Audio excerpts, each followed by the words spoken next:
Or Alexander. I like Alexander. Carmen Naugus suffers from a form of muscular dystrophy, a disease she inherited from her father. When she wanted to start a family, she didn't want to pass it on to her child.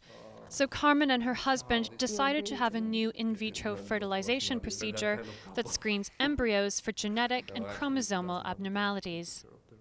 I had an option of either having a baby, knowing that there's a 50% chance of having a diseased baby, or being referred to a clinic in London that I didn't know much about it, and they said they can test the baby before and just do IVF for you, and you will have a healthy baby.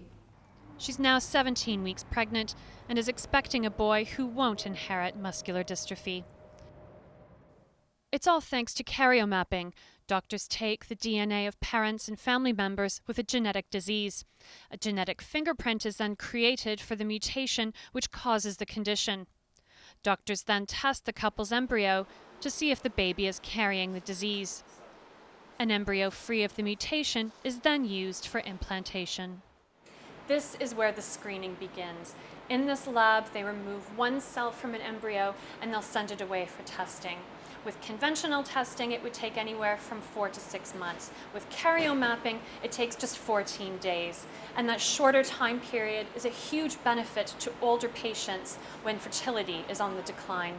So in a way, it's an all-encompassing test, hence we consider it as being a global method of screening for genetic abnormalities, with the added bonus that you can also screen for chromosomal abnormality that are known to be associated with miscarriages, which is quite a distressing condition, at the same time screen for abnormalities such as Down syndrome.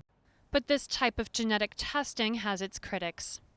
This is not curing those children, and those children will continue to be born as well. And my feeling is that if the affluent society dedicates its money to pre-implantation diagnosis, it won't be spending as much money on providing cures.